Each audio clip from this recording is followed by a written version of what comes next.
The movie kicks off by introducing us to a guy named Raymond Bradstone, or just Ray for short. He's in prison, having a chat with a lady on the phone. But things take a wild turn when another inmate butts in and starts teasing him pretty meanly. Ray, being the strong dude, could have easily knocked this stranger out with a single punch. Fast forward a few days, and Ray's finally a free man after doing time for a bunch of years. Before he walks out the prison doors, he hands some books he'd been reading to the prison boss. Then, outside the prison walls, Ray shoots a question at the warden. He asks what most folks do when they get out of the slammer. The warden says most folks who've just been released from prison tend to do some pretty foolish and silly stuff. Not too long after Ray got out of prison, this guy named LaRue showed up. LaRue was Ray's partner in a robbery they did a while back. He wanted Ray to help him rob a bank and even pushed him to get in his car. Ray, who was ignoring LaRue at first, suddenly decided to hop in the car. But he didn't do it to go along with LaRue's plan. Nope, he was planning to take the car and ditch LaRue. Later that night, Ray kept gazing at a photo of his wife and daughter. He really hoped he'd get to see them again soon. He was dead set on turning his life around, leaving all the bad stuff in the past, and becoming a good husband and dad for his family. The very next day, Ray went to see his wife, Lynn Bradstone, and his daughter, Sally Bradstone. But Lynn's reaction wasn't great because she didn't want to get back together with him. She saw him as someone who couldn't be counted on and was irresponsible. Plus, Ray hadn't been a good husband and dad. Not long after, Sally, who had just gotten back from school, saw Ray at the door. She looked pretty upset by his presence and didn't seem ready to accept him back. She turned down the teddy bear he offered and rushed inside the house. The following day, Ray went to Sally's school to say sorry, hoping she'd give him another chance. But Sally was still upset about what Ray had done and couldn't forgive him. He tried to explain that he had changed and wanted to be there for her. Sadly, she found it hard to believe him and walked away. Not long after that, there was suddenly the noise of firecrackers coming from somewhere else. Turns out, a bunch of kids were having a fight and causing a ruckus in the school hallway. Ray stepped in real quick, separated those two boys, and handed them over to the principal. Right after that, Sally's homeroom teacher, Miss Miller, came up to him. Ray introduced himself as Sally's dad, and then Miss Miller asked him if he'd like to join a museum trip next week as a chaperone and protector. Ray, who didn't have much going on at the time, jumped at the chance. He figured it would be a way to spend more time with his daughter. But when Sally heard this, she didn't seem too thrilled and just walked off. Later in the evening, LaRue showed up at Ray's place for a chat. LaRue said he wouldn't rat Ray out for stealing the car if he agreed to be part of a bank robbery in a few days. Ray got really mad and turned down LaRue's offer. After all, LaRue had double-crossed him and landed him in prison for a bunch of years. But LaRue kept on bugging him, trying to make him join the gang. Ray was so ticked off that he almost did something real bad to LaRue. The following day, Ray went back to his wife's place to see Lynn and Sally. But it was the same old story. He got rejected again. And to make it worse, he had to watch Lynn kissing another guy right in front of him. Turns out, Lynn had already found herself a new boyfriend and moved on from Ray. She told him to go away because neither she nor their daughter wanted him back. Ray, though, wasn't ready to give up. He tried to talk his wife into believing that he could bring happiness to their family. Lynn shot back, saying Ray couldn't make their lives better with no money and no job. That hit Ray hard, so he figured he needed to hustle and make some cash for his family pronto. He started looking for work in a bunch of places, but it wasn't easy with his criminal record. A bunch of places turned him down as soon as they saw his application with that record. After a whole day of trying, Ray still couldn't snag a job, and things got even worse when he found out his apartment had caught fire. At night, Ray, feeling pretty hopeless, finally gave in and decided to join LaRue's crew, who were gearing up for a bank heist. The next day, LaRue put his robbery plan into motion at a big bank with Ray and two of his guys. LaRue told Ray to stay in the car while they went in to do the robbery. As Ray waited in the car, he happened to spot Sally and her pals heading to the museum for a school trip. It brought back memories of the good times he used to have with Sally. All those memories made Ray realize that what he was doing right now was really dumb. If he got caught, he'd end up in prison for a long time and wouldn't be able to see Sally for ages. So, Ray decided to drop the whole robbery idea and chucked the car keys into the bushes. After that, Ray hopped onto the bus with the students, joining them on a field trip to the dinosaur museum. When Sally saw Ray on the bus, she tried to get him to leave, but he just ignored her and insisted on staying. Meanwhile, over with Loru and his crew, they managed to grab the money and hopped into their car, only to discover that Ray had split, taking the car keys with him.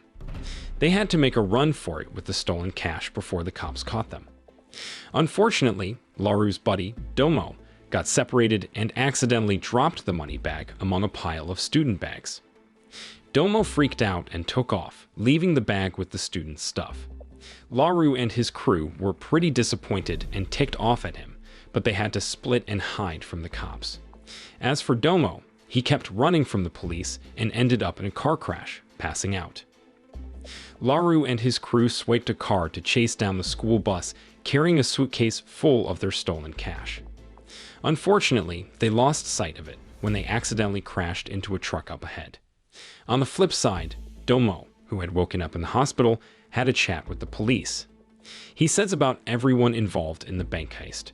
The cops learned from Domo that the stolen money was stashed on a school bus parked near the bank. After a few hours on the road, Ray and the students finally made it to the dinosaur museum. When he found out that the tour guide who was supposed to lead them was sick, Ray stepped up and offered to be the group's guide. He knew a ton about dinosaurs from all the books he'd read while he was in prison. In a little while, Ray figured out that Laru and his crew had made it to the museum. So, he told the students to hustle back to the school bus. Meanwhile, Ray planned to lead Laru and his gang into the restroom so he could talk some sense into them. He wanted to make it clear that he was done with their shady business. But Laru's buddies said that the stolen money was on the school bus and asked him to grab it.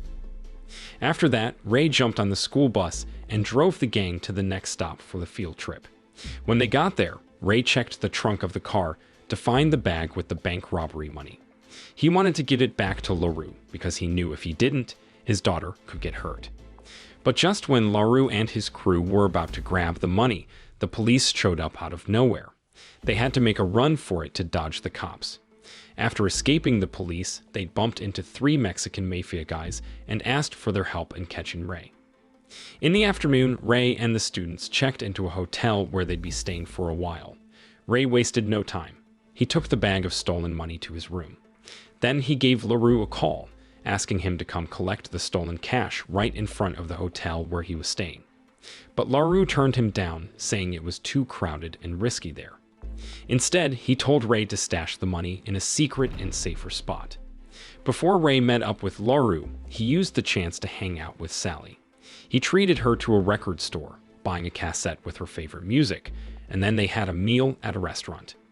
Meanwhile, a bunch of detectives showed up at the hotel where the students were put up and questioned Miss Miller about where Ray had gone. A few hours later, as Ray was getting back to the hotel, he spotted a bunch of cops hanging around outside. He knew he was in trouble and quickly filled Sally in on what was going down. He asked her to grab the bag from his room. Once she had the bag, Ray told Sally to head back to the hotel and join up with the other students. He didn't want her getting mixed up in all this mess because Laru and his gang were still on the loose. Sadly, as Sally was about to go into the hotel, Laru and his crew had already snatched her up and kidnapped her. Meanwhile, Ray had reached the spot Laru had mentioned, and out of nowhere, he had to deal with the Mexican mafia, who were ready to attack. Luckily, Ray's fighting skills came in handy, and he managed to take them down one by one without much trouble.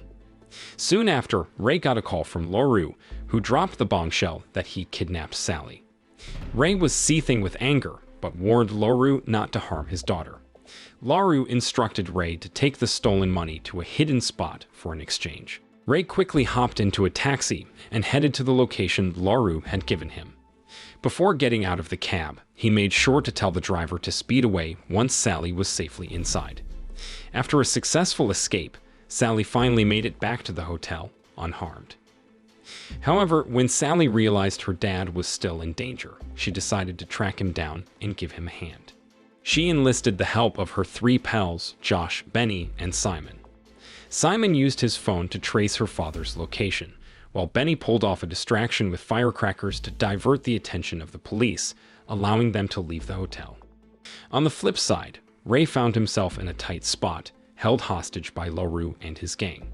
They thought they had the bag with the stolen loot, but Ray had tricked them with a fake bag containing a doll. LaRue kept on beating Ray, hoping to force him to spill the beans about where he'd hidden the real money. But Ray stayed strong and didn't say a word. Before long, Sally and her buddies arrived at the scene and split up to take on LaRue and his crew. Meanwhile, Ray tried to get in touch with a friend who happened to be a radio announcer. This broadcast eventually tipped off the police about his whereabouts. During this time, LaRue, unaware that their conversation was being recorded, admitted that Ray was innocent all along. He had just been trying to use Ray to his advantage. Right around the same time, the police showed up and nabbed LaRue and his crew.